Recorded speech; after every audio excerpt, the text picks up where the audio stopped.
to the Possibility Perspective with me, Jess. Authentic, bold, and challenging conversations. You'll hear stories from me, conversations with peers, and interviews with experts on a variety of topics, all with different perspectives. Now, let's get started. Hey everyone, welcome back to another episode of the Possibility Perspective. Today's discussion is for several different kinds of people. So one, if you're an entrepreneur, you're going to want to stay around for this because we're going to talk to Leigh about the business of being a holistic health practitioner and how to build a legacy and how to make this sustainable. And then also, if you're a regular person like me and you have questions about the health industry, or you get overwhelmed or frustrated or confused about some of the information out there, she's agreed to answer some of my questions at the end of this. So stick around because that's going to be fun and interesting. Let me tell you about Leigh McSwan. She is a passionate advocate for women's empowerment and financial independence. So she is a holistic practitioner herself, and she does understand the unique challenges of women who want to create a meaningful business and legacy for their families. And so she brings her years of experience in digital course creation and the wellness industry. And so she's created a system to help these natural health practitioners turn their frameworks into income generating assets. That's exciting. So let's just really dive into it. Leigh, welcome to my show and thank you for being here. Thank you so much for having me. So I want to dive right in and I want to just kind of take us to the journey, right? Tell us what brought you to this space today doing this work. What's the passion that drove you? So I've always had an entrepreneurial spirit. I think a part of that is just the fact that I'm an Enneagram 3, I'm an Aries, I'm a red personality. So following something that somebody else has laid out for me and expectations that other people have for me is a natural internal struggle that I've always noticed within myself. Back in the day, my mom used to call me bossy because I would just see better ways of doing things. And now I use the word leader just because I think that it's a lot more positive and it really embodies the way that I like to do things and how I see things. So I've always just had this natural tendency to see the way that other things are being done. And I always get ideas on how to, one, either make them more efficient or ways that people are wasting time. I often joke that I've always been the worst employee because I would always find another way to do things, no matter which boss I had. Even if I loved them, I would just want to do it my own way because it made more sense to me that way. So I think the entrepreneurial spirit is in some ways built, but in many ways it's very innate. And so that's what always led me to want to create something for myself. The fact that I'm a terrible employee kind of forces me to be a businesswoman. So there's that factor as well too. I love that. And I'm the same way. I'm Yeah. that person in my position in my groups that I'm like, probably almost to the point of being a little OCD about it, where I'm like, okay, I can see this whole process and I can map it out. And I'm like, oh, we could just do this so differently and get things done so much more efficiently. And it's been an incredible asset to me in a lot of ways because I do things very quickly and efficiently and it's done and it's there, right? And I imagine as an entrepreneur, you kind of have to do those things that way to use your time effectively because you're doing all the things. That's right. Yeah, I agree 100%. I think you can always tell too that you have that entrepreneurial um, tendency within you because if you've ever done a school project with people, you naturally just take over everything because you want to execute it the quote unquote right way, which is your way. So yeah, it's interesting that so many business women have the same feeling that we're sharing right now. Yeah. Tell me about the holistic side of it. What got you into like your wellness journey, your passion for this specifically? So I feel like I accidentally fell into holistic nutrition specifically. That's what I focus on. My plan was very conventional. I grew up with like you go to school, you get good grades, you go to university, you get a job, you wait and collect that pension and then you kind of enjoy life. And that's very much like a boomer mindset. That's just how they did things. So for many years, I did follow that path. I was in university for psychology, and my plan was to continue on with psych and eventually become a psychologist. And I genuinely loved psychology. I still do. I find it fascinating. I think it's valuable in every single interaction that you have with people. And it can be applicable to any job. And it's especially helpful if you're an entrepreneur as well, too. But when I was in my like second and a half year, like I was closer to my third year within psych, I noticed that there was something missing from the program. I just felt like there wasn't enough focus on something. And I Mm-hmm. didn't know what it was at the time. I wasn't sure exactly what that was. And at that point, I had kind of decided that psychology wasn't for me, but I was already more than halfway through my 4 year degree. So I did what any normal person would do, and I decided to fast track my graduation. So I did my 4 year degree in 3 years. I went all year round, all summer, just to kind of finish because I was also somewhat mentally checked out at that point. But I did want that certification. So I didn't know what I was going to do afterwards. I had no plan. I just knew I wanted to finish. And I would figure it out, or I would go back into psychology and continue on that path. So when I graduated at the time, I was doing event coordination. And I just so happened to be coordinating an event for a woman who owned a holistic allergy clinic in my area. So I got talking to her and was just fascinated by everything that she said. And she had studied holistic nutrition, and then she went down the allergy pathway. And I was like, what school did you go to? Tell me everything. How do you run your business? What does this look like for you?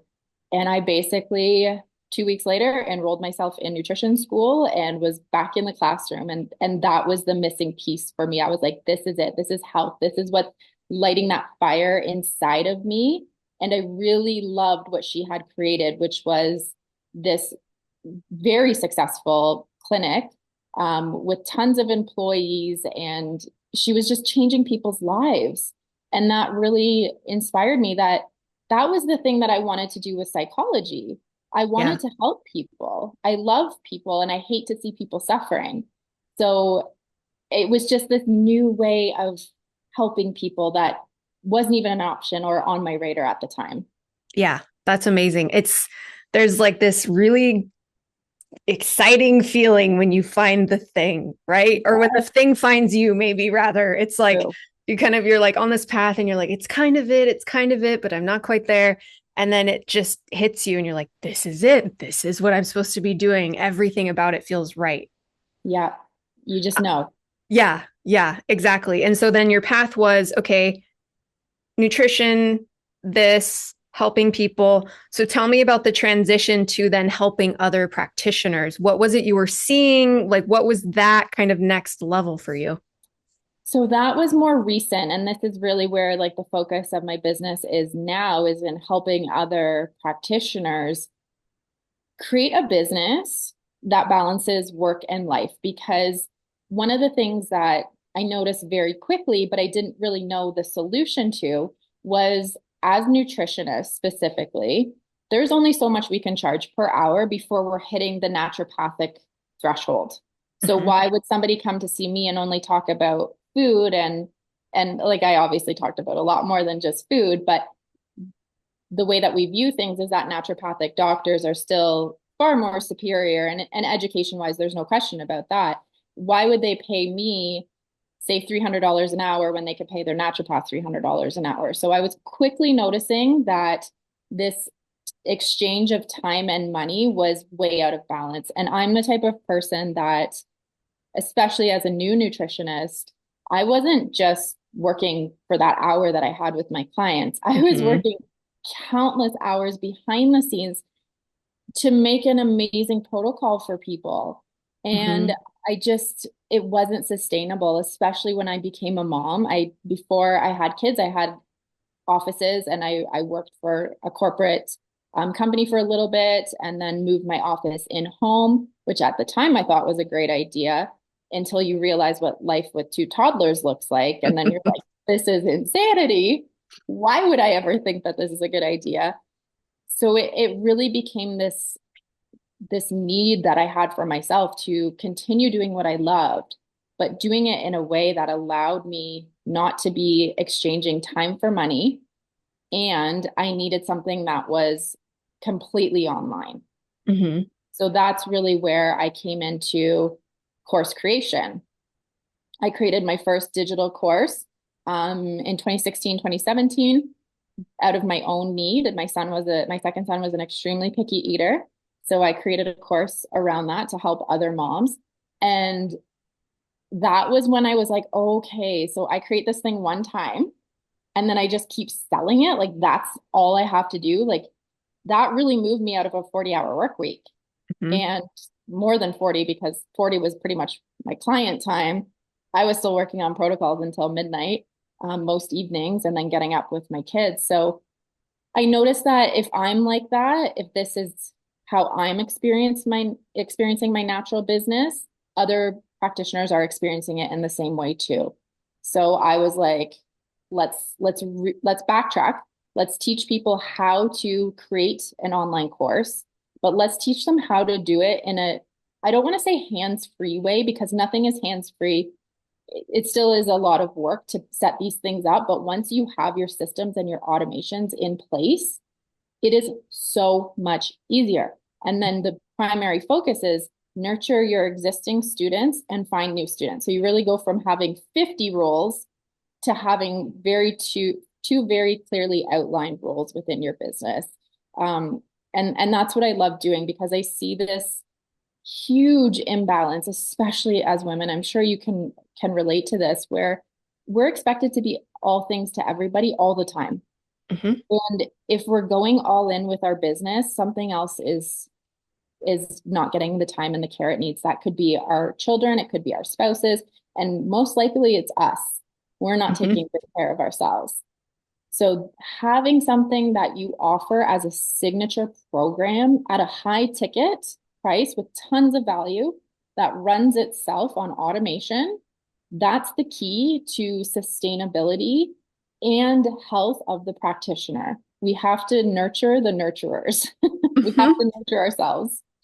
That's so true. And so I want to go into this a little bit more for people that are, exploring this or have thought about it. And then there's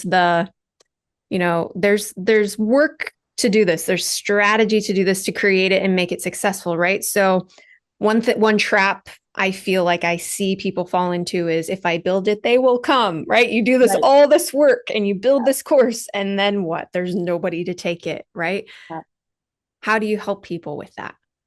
So you have to test the market. You have to do some work before you do a ton of work to make sure that there's a demand for what you are selling.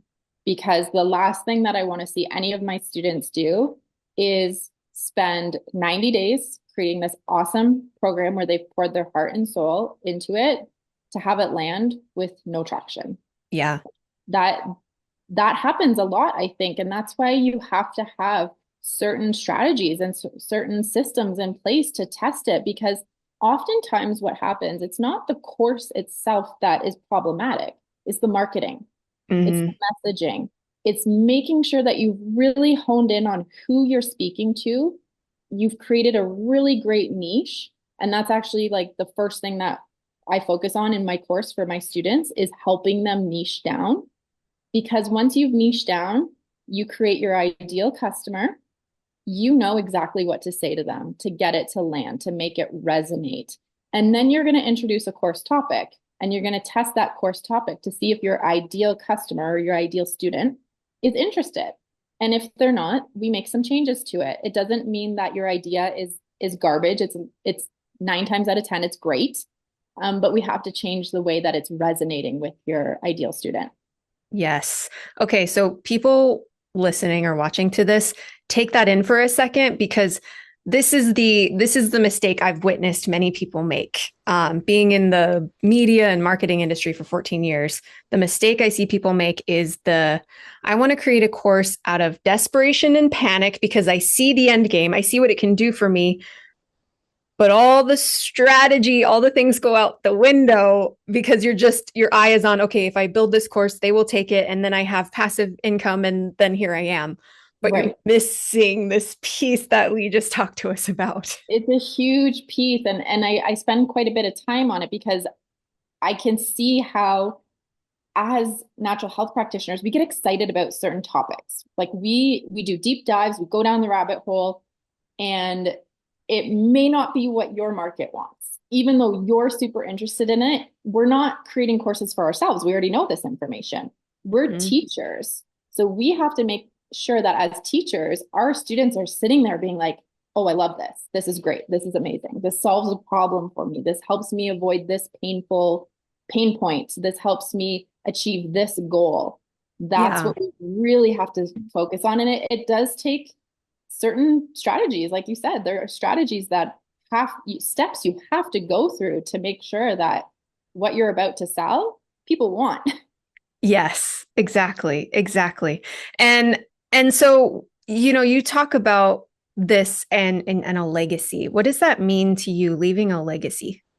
So for me, a legacy is something that after I'm gone, my kids say my mom did this great thing.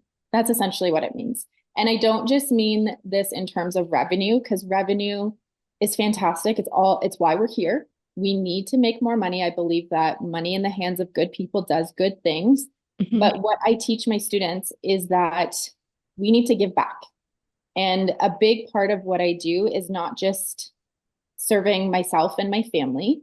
It's about helping my community and helping the organizations that I feel passionately about so that one day, like for example, my give back mission is a animal shelter in Costa Rica where we used to live and we volunteered there.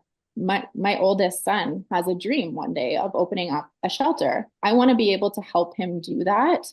And until I can do that, I want to serve the other shelter that's already doing the thing. Yeah.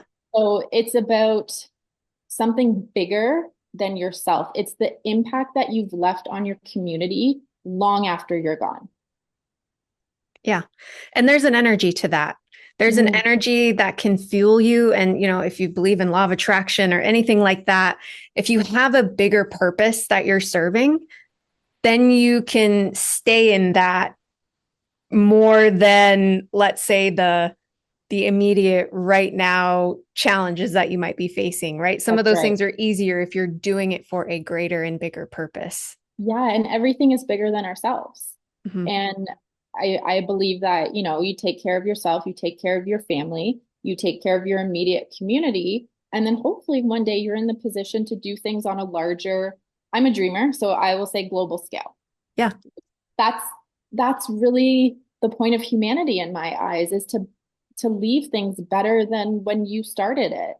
And yeah, I completely agree with what you just said. Like we have to we have to find our passion beyond our business because your business is just a tool or a vessel to do something bigger.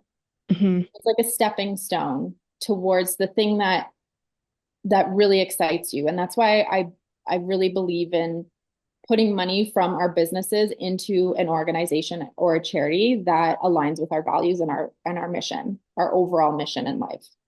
Absolutely. Absolutely. From the business perspective, what are some challenges you've personally had to overcome in this evolution of you? So many. I can't I will always say I've had more failures than I've had wins. But every single time I've been faced with something, there's been so many times that my husband has had to hold me up and I've been crying and I'm like, I can't do this. And he's like, you can, and you will because this is what you're meant to do.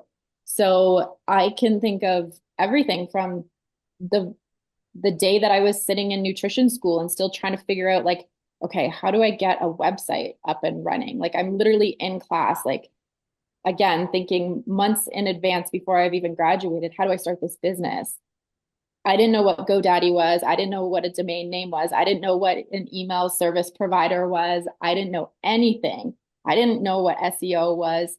So I would just say every single thing that I've built up until this point has been a learning curve. Like I've had to figure this out. I've never had a business coach. I've never had a mentor, and I definitely don't recommend that.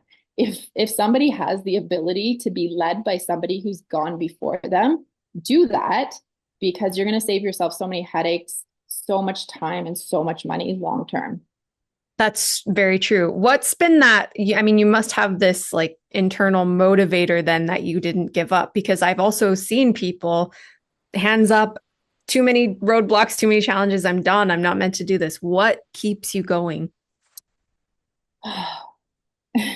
Some of it's probably a little bit of insanity some days, it feels like. Mostly it's because I'm passionate about what I do. I truly want to help people, and the way that I've wanted to help people has evolved over the years. My method of helping people has evolved over the years. Um, it's almost selfish, but it just makes me feel so good to help people and to know that my business is now helping something like the charity that I support. That's very fulfilling. Like motivation is fleeting. It really is. It's that discipline muscle that you have to work as an entrepreneur. And I have to remind myself of this every single week. Like there's so many things that I don't want to do, but you learn to just do them and realize that when you're an entrepreneur, nobody's checking in on you. You have to be accountable to your mission, essentially, the thing that matters most to you. And that varies depending on what stage you're at within your business. It may be motivation to get a paycheck. It may be motivation to take a vacation or to buy a home or to buy a second home, like whatever it is that you're working for. I think there's something to be said for focusing on short-term goals, because that's what gets us out of bed in the morning. That's what makes us sit down in front of our laptops on Monday morning instead of just, doing nothing. Mm-hmm. Yes, exactly. So that kind of is probably tying into this next question, but I want to ask you to speak to the women that are listening to this that are in it right now, that are like, I'm in the thick of it. I know I'm working toward my passion. Maybe I'm on the brink of giving up. What's your advice? What's your words of wisdom for them? Get in a network with other women. There is nothing more motivating than stepping into a room. And I don't even mean a physical room. It can be a WhatsApp chat. It can be a Facebook group. Getting inspired by other people has always been the thing that like kicks me back into gear when I felt down and out, or, things aren't going the way that I want them to go, or an opportunity slipped away or whatever. Get into a space with other people who are doing the thing that you want to be doing. Don't get into a room of people that are all at the same level as you. Step into the room where you're not the smartest person in the room and learn something, get motivated. Another thing that I love to do is podcasts. Like podcasts are phenomenal resources. Like podcasting wasn't really a thing when I started my business. It kind of was starting to come up, but I think if I had access to the library of podcast episodes that we have now, I probably could have saved a few years of pain and discomfort by just learning from other people. Put on a podcast, an entrepreneurial podcast, and kick yourself into gear and just remind yourself of your why. Why are you doing this? Why does this matter so much to you? And take micro steps. We don't have to think end goal. We don't have to think like, okay, I'm going to open up this wellness practice and this clinic and it's going to be amazing. Maybe you just send out a newsletter and that's your touch point with your audience this week. Break it down into smaller things, get inspiration from other people.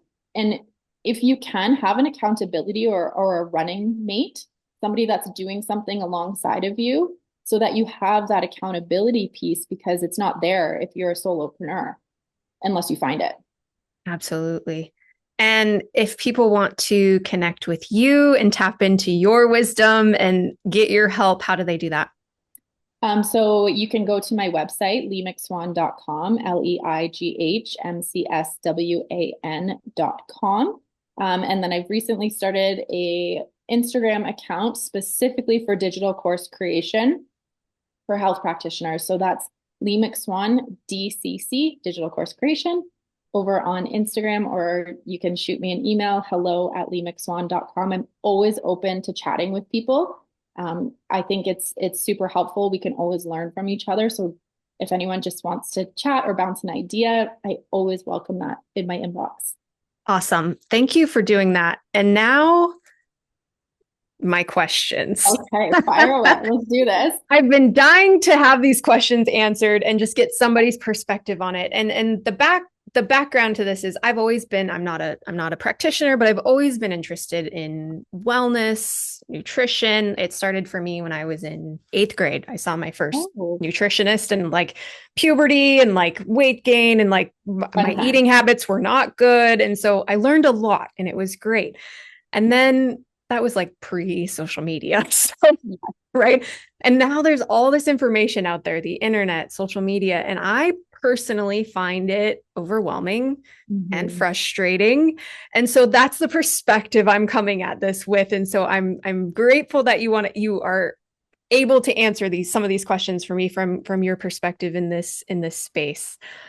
So the first one is kind of a I don't know, loaded question, I guess, because it's about the body positivity movement, and I've been really curious on, where do you find the balance of that with not body shaming yourself or others, but also being in a healthy, balanced body? What do you say? What's your take on this movement? Okay, so this is a big one. This is deep. So I personally think that the term body positivity, it's often been conflated with self-love. But to me, they're very distinct concepts. So I think that self-love is internal. It's about how you value yourself as a person, how you show up in the world, and the way you care for yourself, the way that you care for your community and your loved ones. I think it's rooted in your character, your values, and just your overall well-being, where I think body positivity, on the other hand, and I'm often confused by how we landed on that term, if I'm being perfectly honest. Like I know what it means in terms of how it's being used like online and in marketing and stuff like that. But like when I really break it down, I'm like, what does that actually mean? So anyways, we'll just speak about the way that we likely all relate to it, which is the way that it's being marketed. But body positivity, on the other hand, of self-love, I think it has largely been used to embrace different body shapes and sizes, which is a beautiful thing. And it's a necessary shift, in my opinion, away from outdated standards. Like, I don't know how old you are, but I grew up like as a 90s kiddo, and rail thin was the image. That was what you wanted. Like curves weren't okay. So I'm glad that there's been this shift from those standards that are equating thinness to worthiness, desirability, or even health. But I think we should also absolutely reject the idea that only one body type is worthy of admiration. So I think where the message gets murky, though, is when body positivity becomes synonymous with health. So I'm not a fan of extremes in any direction. If somebody is 5'2" and 300 pounds, that presents health risks. Like there's no question about that. Just as on the opposite end of that spectrum, somebody that's 5'2" and is 80 pounds, that also is presenting health risks. Neither extreme is a reflection of optimal health.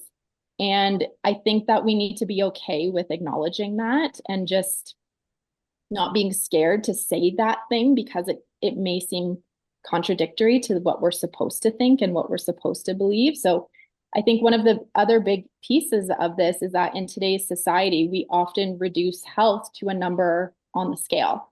And that's such an incredibly limited view, but true health is obviously much bigger than what our weight is. It encompasses your metabolic health, your hormonal balance, your muscle mass, your bone strength, all these things. We can't simply look at somebody's body and assume that we can decide that they're healthy or not. And again, it doesn't mean that any individual, regardless of their shape or size, is any more or less deserving of love, confidence, or self-worth. So I think we have to really separate the physical body from the internal. Mhm. That's the distinction for me. Does that make sense? Yes, I love this answer because you're articulating this in a way that I feel like it's been in my brain that I haven't been able to articulate and really didn't really feel qualified to articulate because these are just my opinions. Sure, Right? sure, yeah. But as somebody who has struggled with her own body image, I Yeah, understand the body positivity movement of like self love and love yourself. And as an athlete and somebody who loves to be active, I also understand health right. and wellness Hmm. and the impact that excess sugar has on my body and all of those things, right? So I think the takeaway for me in what you shared is that it's a bit of a gray area in terms of it's not just this or this. Yeah. I think And the definition needs to change. yeah, I really do. It almost needs to like but this is so typical of the media, and this is so typical of the pressures that women, because I do see women being affected by this. I don't see it happening at least to the same magnitude for men. It's like why are we putting these pressures on women to like it's such a convoluted and confusing message because we're telling women love yourself. Yes, absolutely. Please, all need to love ourselves more.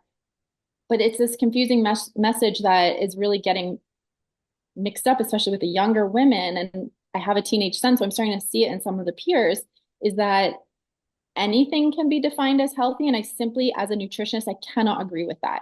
I cannot agree with it. mm-hmm. And Yes, it's something that again just goes into the confusing world that women have to navigate. And I think it's so unfortunate. And it just really needs careful examination because these topics are delicate. And yeah, we never know who's listening and what food related trauma they have gone through or they have experienced. So it's just, again, this another layer of complexity that women have to kind of figure out. And I just don't think it's fair. I think the terminology needs to change and the focus needs to change. yeah, absolutely. Which kind of leads me to my next thing because of how bombarded we are on social media Mhm. and influencers on social media specifically that may or may not have credentials or background or study to back up what they're saying, but you don't know that. And then there's contradictory information being shared. I mean, I guess maybe what kind of filter do we need to have when consuming these things, or what is your take on that? That's such a great question. And I can say, even as somebody that's been in the health and wellness space for 15 plus years, I am still confused by the messaging. It's so difficult. I completely relate to how difficult it is to navigate what's true and what's not true. And I always have a hard time when people who are unqualified step into a place of coaching Mm-hmm. because it's dangerous, in my opinion. It can be very, very dangerous to the people that are watching. Um, I don't know if you saw the documentary that just came out on Netflix. My family and I just watched it this weekend. Belle Gibson, when she was faking brain cancer, and then she was educating other cancer patients on how to live a healthy life. Like they stopped all their allopathic medicine and whatnot because of this unqualified person having status and admiration and a pedestal, essentially. So it can be extremely dangerous in that regard. As somebody who is qualified, I think that it's important to note that you can find any good study to support one type of lifestyle, diet, supplements, whatever, and the complete opposite end of things with also peer-reviewed studies that can support that thing as well too. So there's really no winning with this. There's studies that support a carnivore diet. There's studies that support a vegan diet. I've done all of it myself as well too. I've been on every end of the spectrum, health and food wise.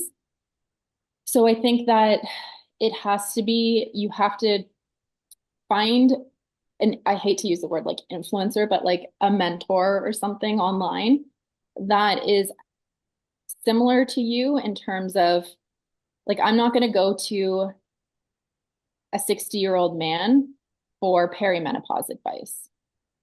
Their Sure. lived experience is not going to be the same as mine would be. I want to find the woman that's the exact same as me, who has the credentials and who's willing to say, okay, this research is now evolving and it looks like this now.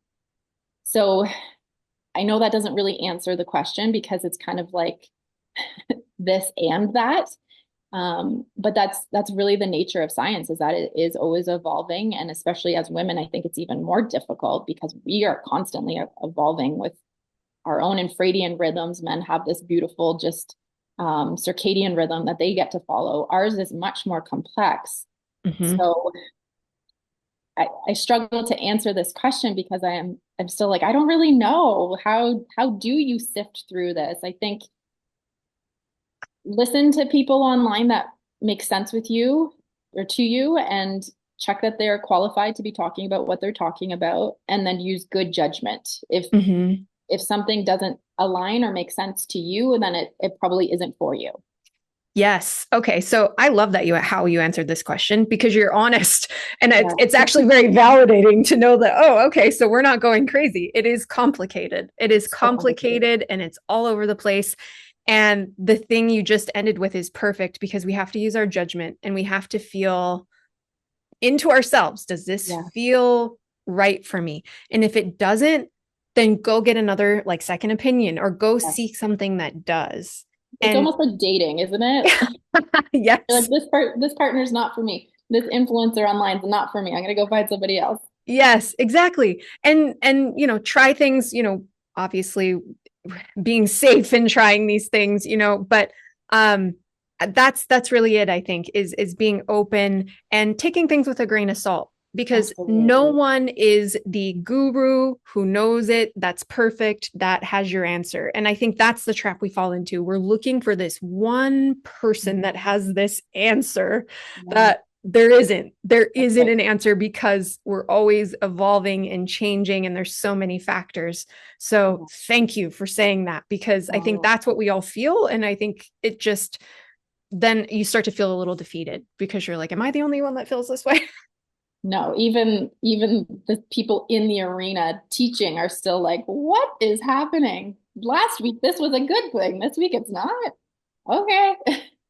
That was side note, but funny. My husband, he like, he's like, it's these, he's a type 1 diabetic. So in our household, we are mindful and very careful about our food and our nutrition and what we're doing. And so he gets these things pop up a lot. And he's like, got mad this morning because he's like, this stupid article, is peanut butter a good source of protein? And he's like, I'm not even clicking on it because good for what? Like, Right. Good for who? Yes, yes. or in how much? Like, do you eat peanut butter all day? Is there, that be your only source of protein? Probably not. What brand? What do I choose? Yeah. So, like things that are clickbaity too, I would just maybe urge people against even clicking on because they're doing that for a reason. They're trying to scare you or sell you something. That's right. Yes, that's always the lens that we need to look through when it comes to health information. And you really have to like, this is the problem too, is that this becomes a full-time job of verifying information. You have to read their article in length, and then you have to go check all their sources, and then you have to go cross-reference those sources. And who has time for that? We Yeah. don't. The reality of it is that we don't. We have to just trust some person. And I feel like you absolutely nailed it. It's almost like choosing from the menu. If something this person says aligns, but the thing that somebody else is saying over here also aligns, just pick and choose what you're taking from them. Not everybody is going to be your cup of tea for 100% of the topics they discuss. Yeah, exactly. Thank you for spending this time with me. Thank you for sharing your journey, sharing your success and your wisdom. I do encourage any practitioner out there that's curious and wants to create more in your business and your life, connect with Leigh. And any final thoughts or words of wisdom you want to leave us with? I think for the entrepreneurs, I love speaking to you directly. Just don't give up. Do not give up. If you are passionate about being an entrepreneur and making a difference in the world, you are capable. You can do it. You have everything within you, and it is yours to grow, to build, and to leave as a legacy. I love that. Thank you so much for being here. Thank you for having me. I appreciate it. And to those of you watching and listening, you can get me next month in April, the 1st and the 15th, for more amazing guests and wisdom and perspectives. So I'll see you next time. Thanks for listening to The Possibility Perspective on Transformation Talk Radio. For more information about the show, you can subscribe to the podcast. Visit thepossibilityperspective.com.